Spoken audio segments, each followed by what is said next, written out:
کہ بھائی ہمارے یہاں تو روایتی طالب علم اگر فارغ ہو کے ٹوپی اتار دے تو اس کو تو نکما نالائق. ماشاءاللہ آپ نے ٹوپی اتاری اور آپ اکابرین کے سر آنکھوں کے جو ہے وہ تاج بن گئے. تو اس کی کیا وجہ ہے, کامیابی کا راز کیا ہے؟ کیونکہ میں بھی نکما نالائق ہی ہوں.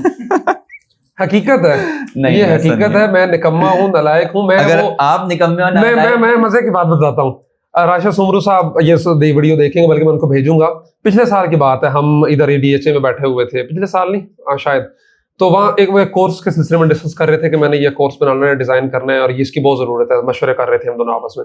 تو انہوں نے کہا کہ ہم نے اس کا کرائٹیریا یہ سیٹ کرنا ہے کہ جو ممتاز ہوگا وفاق المدارس میں صرف اس کو داخلہ دیں گے.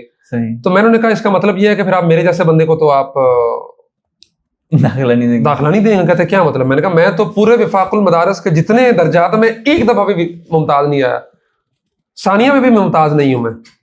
میں بتا دوں ثانیہ میں میرے 439 نمبر ہے. اس سے طلبہ کو ایک بات سیکھنی چاہیے کہ اگر آپ ممتاز نہیں آتے لیکن اخلاص کے ساتھ لگے رہیں گے تو انشاءاللہ کامیابی آپ کو مقدر ہے. کہتے کیا ہوتا ہے؟ میں نے بتایا کہ نہیں ہوں. میں نے کہا جی بعض دفعہ ہوتا ہے کوئی لڑکا پڑھائی میں اچھا نہیں ہے, وہ کسی اور میدان میں اچھا ہوتا ہے, تو اس لیے نکما بھی ہوں میں, اور اس لیے سب مجھے نکما ہی سمجھ کے جو ہے نا قبول کر لیتے ہیں.